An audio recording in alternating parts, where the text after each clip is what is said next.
Olá, internautas! Estamos começando mais um programa O Direito Achado na Rua. Hoje eu estou recebendo aqui o professor Assis Oliveira. Ele é professor de Direito da Universidade Federal do Pará. Ele é mestre em Direito e doutorando em Direito. O programa O Direito Achado na Rua é uma parceria com o grupo de estudos O Direito Achado na Rua da Universidade de Brasília, a UNB.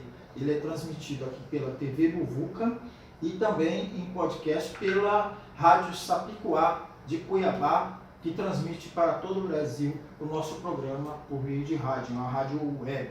Ô Assis, tudo bem? Como é que vai? Tudo bem, tudo ótimo e obrigado pelo convite. Bom receber você aqui. O Assis veio direto de Altamira, no Pará, que é onde você mora e leciona, né? Direto da cidade que mais desmata no Brasil. Exatamente. Aliás, a cidade que mais mata jovens no Brasil, agora a segunda, e a cidade que mais desmata. Então a gente está ganhando coisas assim, famas que a gente não quer, né? Por conta de todos os impactos dos empreendimentos e a ausência, entre aspas, do Estado ali, né? Exatamente.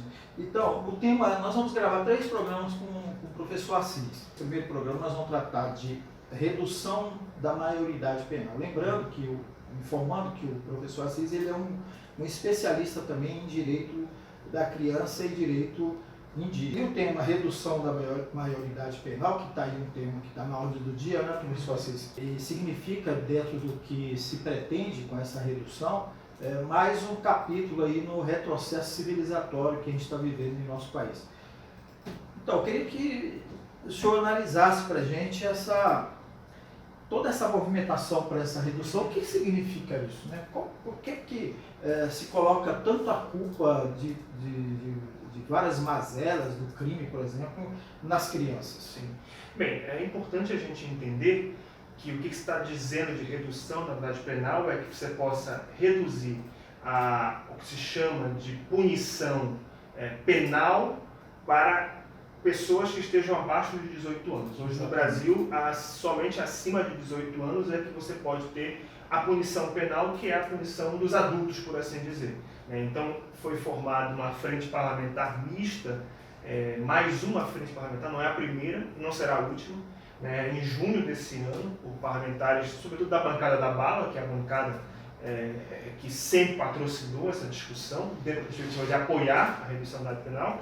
E o que essa bancada da bala vem a colocar, mais uma vez, é dizer que a solução para a violência social no Brasil seria a redução da idade penal para que os adolescentes pudessem ingressar no sistema carcerário dos adultos, e isso viria a reduzir a violência social no Brasil. O que a gente vem mostrando de maneira, e não sou eu que estou dizendo, somente estudos e mais estudos que estão sendo colocados, pesquisas que estão sendo mostradas, é que isso é uma falácia, isso é um erro estratégico do Brasil, e isso é, na verdade, mudar o foco da discussão, para uma questão paliativa que não vai, de fato, intervir na redução da violência. Não vai intervir porque, primeiro de tudo, o nosso sistema carcerário já está extremamente superlotado. É o terceiro maior. É o terceiro maior sistema carcerário do mundo. É um sistema carcerário que está com uma superlotação em vários locais do Brasil. A minha cidade, por exemplo, Altamira, passou recentemente por uma crise carcerária em que morreram 62 pessoas, devido a rivalidades entre organizações criminosas. E você não vai fazer com que esses adolescentes, migrando para esse sistema carcerário, nós sabemos, todos sabemos, que esse sistema carcerário acaba, na verdade, aumentando ainda mais a profissionalização, para que eles possam ainda virem a fazer outras espécies de crime ainda mais graves. É o que chamam de universidades do crime. Universidades do crime. Além disso, nós já temos toda uma normativa que foi construída no Brasil, que é chamada de Sistema Nacional de Atendimento Socioeducativo, que é o SINASE, que já tem mais de 10 anos de publicação do SINASE. E o SINASE ele é considerado, inclusive pelas Nações Unidas, um dos mais importantes, um dos melhores sistemas socioeducativos do mundo, não somente da América Latina, do mundo. Isso é um sistema que foi construído para que, de fato, a gente pudesse ter medidas que fizessem a ressocialização dos adolescentes, e se pautasse uma série de garantias para que eles pudessem ter educação, ter saúde, ter uma forma de profissionalização, ter a participação da família, durante o seu processo de cumprimento do ato infracional, cumprimento da medida socioeducativa. E esse nosso SINASE ele continua sendo praticamente engavetado pelos estados que não somente tem a prerrogativa de manter um certo desmantelamento dessa política do SINASE, como, por outro lado, entre as várias medidas que podem ser previstas, por exemplo, medidas de prestação de serviços comunitários, medidas de liberdade assistida, medidas chamadas de meio aberto, né, que não tem que ser internado, né, essas são, o nosso Estatuto da Criança e Adolescente possui 7 ou 6 medidas, não lembro agora de cabeça, mas acho que são 6 medidas que podem ser tomadas pelo juiz na hora de decretar a punição ou a medida socioeducativa. E o que nós temos visto é que a medida de internação, que deveria ser exceção, ela é adotada por 80% das decisões judiciais. Então há uma tendência de um punitivismo. Mesmo para crimes... Mesmo para... O que acontece nos casos de crianças e adolescentes, de adolescentes que são os que podem ser afetados, que podem sofrer ato infracional, que podem sofrer algum tipo de socioeducativo, é que mais de 70% dos casos, né, são de 2 tipos somente.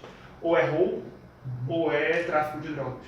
Né? Mais de 70%, 70%. Das questões de atos infracionais que chegam no judiciário ou é roubo ou é tráfico de drogas.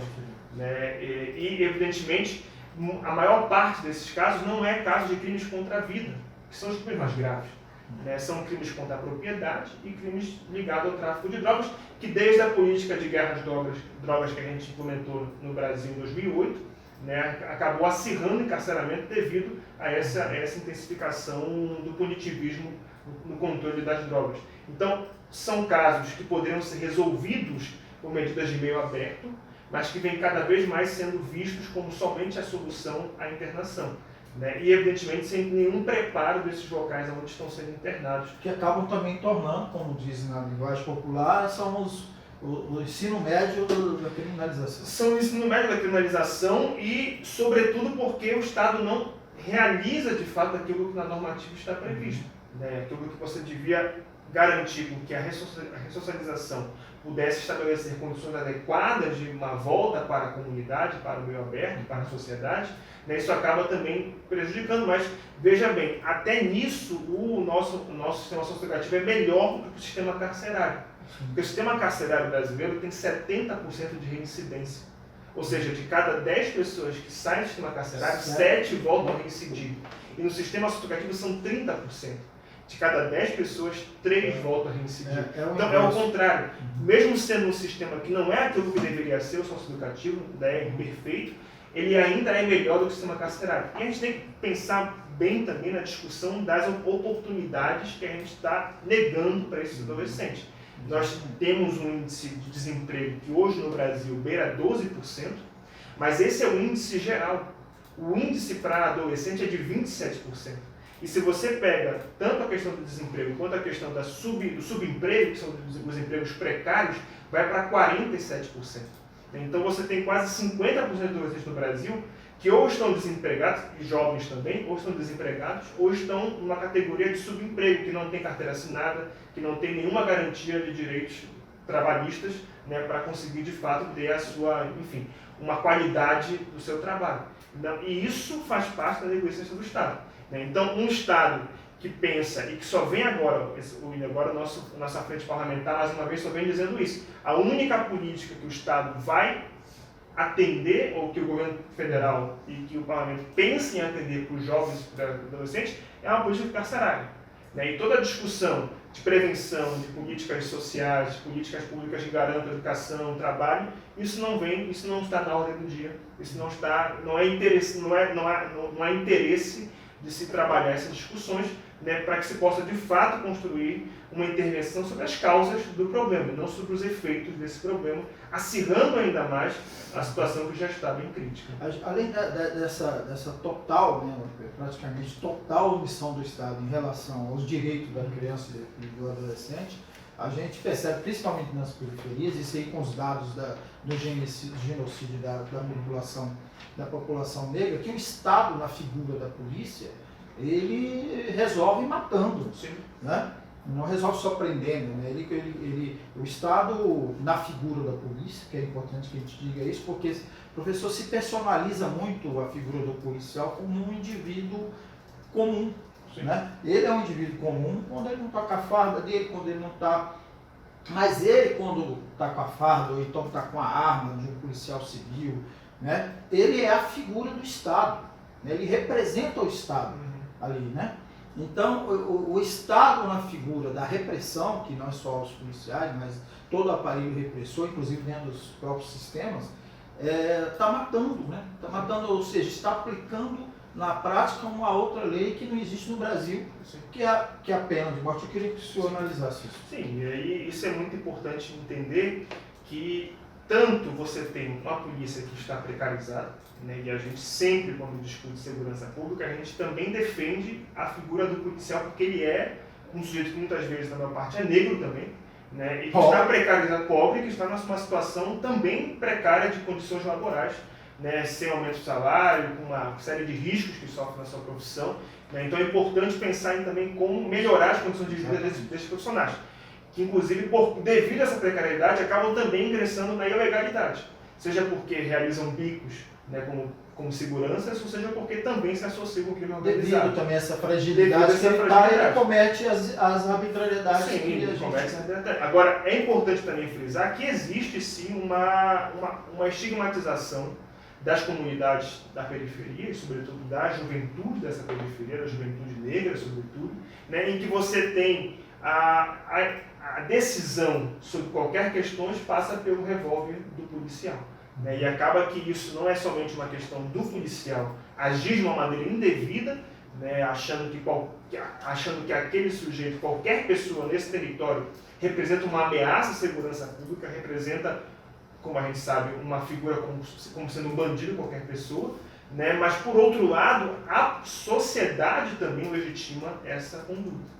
Né? A sociedade também acredita que isso é a solução da segurança pública, como a gente sabe muito bem que não é a solução, né? E não é, inclusive, a solução para que você possa pensar como melhorar a qualidade de vida dessa juventude que está ali e que precisa de condições para poder, enfim, ter sua trajetória de vida de maneira adequada e digna. Agora, é importante também dizer que a gente precisa refletir muito bem o que significa as consequências, por exemplo, desse pacote de segurança pública que o ministro Sérgio Moro está implementando e a discussão do decreto de liberação ou flexibilização do porte de armas. Né? Porque tanto esse pacote do ministro Sérgio Moro tem no seu principal elemento, que é legitimar a conduta policial e proteger essa conduta genocida do policial para que ele mantenha essa conduta como sendo algo legal, ou seja, fazer de uma ilegalidade algo legal, né, através do excludente de ilicitude que está ali colocado como sendo uma excludente que para qualquer ação que haja uma resistência ou haja uma ameaça de que isso vai aparecer um risco para o policial, ele pode atirar e está tudo certo e não tem problema nenhum. E por outro lado, é preciso pensar muito bem quem é que pode receber ou comprar essas armas no Brasil.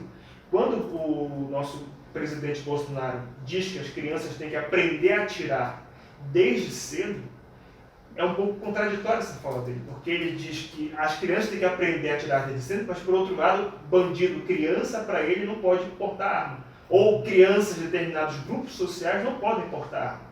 Essa criança que tem que aprender a atirar são as crianças brancas da elite brasileira que tem que aprender a se defender de uma maneira a executar aquele que está marginalizado e a prejudicar ainda mais a situação de vida dessas pessoas, dessas comunidades. Então, esse pacote de flexibilização do porte de arma é basicamente fazer com que a população faça aquilo que a polícia já faz, né, que é exterminar pessoas que deveriam passar por um processo judicial, mas que você faz um julgamento de inimigo do Estado, ou seja, não há nenhuma cidadania para essas pessoas. Estão à margem da cidadania do Estado e a única solução para elas é o término da sua vida. Seria a terceirização da segurança, né? De certa forma o Estado joga para o próprio cidadão. Vai virar o que isso, professor? Sim, isso vai acirrar ainda mais o problema da segurança pública. É contraditório, mas não há como você garantir segurança pública sem que você evite a violência. A segurança pública não é somente o momento em que você vai fazer a contenção da violência. A segurança pública começa com a prevenção e com a inteligência policial para que você possa evitar que a violência de fato ocorra, ou que se ela está ocorrendo, que ela seja sanada no seu âmago, digamos assim, na sua estrutura, né, para que ela não volte a ocorrer. Né? O que vai acontecer é multiplicar ainda mais a violência, né, e multiplicar muito mais as tragédias. Né? Por exemplo, tragédias como a da escola de Goiás, que teve, vocês lembram muito bem, né, que teve em Goiânia, aquele adolescente, né, filho de um militar, que foi na escola e atirou em várias pessoas porque tinha em casa um pai que tinha uma arma, uma família, uns pais que tinham arma e que ele conseguiu obter acesso a essa arma. Essas tragédias que a gente vê muito nos Estados Unidos, que é onde existe o porte de arma livre, isso vai aumentar ainda mais aqui. Né? Não somente essa tragédia nos meios, digamos assim, da sociedade classe média, como aquelas que já ocorrem cotidianamente nas classes populares, é que a gente acaba vendo muito pouco ou não querendo ver, né? Ou quando vê aceitando, né? E que isso vai se multiplicar ainda mais. Eu acho, seriamente, que a gente tinha que pensar outras formas de tratar um dos gargalos centrais. Quando eu falei que 70% dos casos de ato infracional ou é roubo ou é tráfico de drogas, significa que a desigualdade social que leva a que as adolescentes possam assaltar por conta de ter um celular, por conta de ter algum dinheiro para poder sobreviver. Né? Isso envolve geração de emprego, isso envolve geração de educação, isso envolve, sobretudo, pensar a família desses adolescentes, não somente adolescentes, mas a família que está desempregada, que está com uma série de problemas internos devido a essa situação de precariedade da sua condição de vida, mas também envolve pensar uma outra lógica de tratar as drogas. Né? E a gente precisa sair dessa dimensão da guerra às drogas e pensar num controle das drogas para que, de fato, o Estado possa ter o controle dessas drogas e, de alguma forma, uma restituição do que é esse negócio das drogas para dentro do Estado. A legalização, por exemplo. A legalização, por exemplo. Da maconha, né? Nós já temos vários países no mundo e eu fiquei 6 meses fazendo intercâmbio no Canadá. No Canadá, o ministro Justin Trudeau o primeiro-ministro foi quem bancou para poder legalizar a maconha, e nos primeiros 5 anos o Canadá vai alocar 30 bilhões de dólares com recursos da legalização, ou seja, com a venda legal da maconha.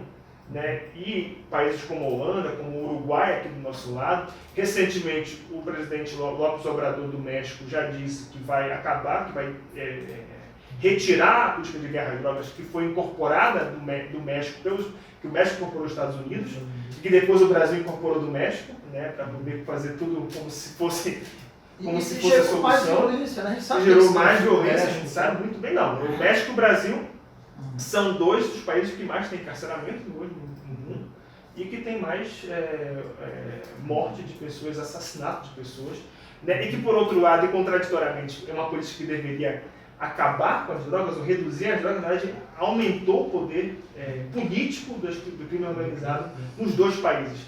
E no México, a pesquisa, inclusive, mostrando que em todos os anos que a guerra às drogas atuou, de 2006, 2005, quando começou chamados operativos conjuntos, como é chamado lá, até hoje, nenhum ano o negócio das drogas entrou em crise. Cada ano cresceu ainda mais. Né, e se multiplicou a economia, o lucro desse crime organizado que envolve também o Estado. Tá? E isso o Estado está, por isso que é chamado de Estado adulterado, né? Porque não é um Estado que é paralelo ao crime organizado, é um Estado que está dentro do crime organizado, que faz parte do crime organizado, com policiais, com promotores, com políticos, né, que estão envolvidos e com juízes, e que a gente sabe muito bem que estamos aguardando ainda digamos assim, a investigação da Polícia Federal sobre o senador Flávio Bolsonaro, para saber qual é o envolvimento que tem das milícias por trás dessa discussão lá no Rio de Janeiro. Exatamente. E também dos 39 quilos que estavam no avião presidencial. Dos 39 quilos que estavam no avião presidencial. Veja bem a que ponto chegamos. Né? E evidentemente, pensar muito bem a proximidade da política com o crime organizado. Eles não estão separados. Aliás, ambos só se mantêm devido a essa relação muito próxima. Ótimo. Professor Assis, a gente está no nosso formato já finalizando o nosso tema, e a gente entrou vamos dizer assim, num subtema aí, né, que é a questão das drogas, que cabe uma um aprofundamento até para as pessoas, nossos espectadores e as pessoas em geral, que a importância da gente fazer esse debate, né? Que é uma coisa que não deu certo, esse tipo de combate às drogas, né? Sim, sim. Porque as drogas, pensar que o processo de colonização da América e do mundo é um processo de negociação das especiarias. Entre elas as drogas. Entre elas as drogas, exatamente. O tabaco, por exemplo, ele foi surgido nos indígenas da América do Norte, né, e que depois foi expandido para o mundo todo. O ópio também veio da China e depois foi expandido para o mundo todo. E cada país foi negociando. O café, por exemplo, em muitos locais era proibido, é uma droga. O café da cafeína. Exatamente. Né, e o álcool, durante muito tempo, nos Estados Unidos foi proibido, né, a lei seca. Né, e todas essas proibições, elas resultaram em práticas falidas. Porque elas não terminaram o negócio, porque isso é um negócio, capitalista. E o mesmo ilegal continua sendo capitalista. Elas não terminaram o negócio se tornou ilegal e extremamente rentável para esses que permaneceram nesse negócio, por outro lado, extremamente desigual, né? Porque a violência e a repressão, ela não agia propriamente contra as pessoas que dominavam e que dominam esse núcleo do negócio. Ela age com aqueles que transitam pelos territórios onde esses negócios ocorrem, né? E que são pessoas que não têm nenhuma ligação, ou quase nenhuma ligação, com esses negócios. Então, a gente precisa pensar essa questão como sendo uma questão de segurança pública, como uma questão que de fato é de segurança pública, mas também como uma questão que também envolve recursos, que envolve economia, que envolve gerar tributos para que o Estado possa obter recursos daquilo que é um negócio no final. Já se permite duas grandes drogas, né, que é o cigarro e o álcool. E o álcool, e tem toda uma discussão também com relação ao uso medicinal da maconha, da marihuana, que no Brasil, né? que já é autorizado em termos de medicamentos.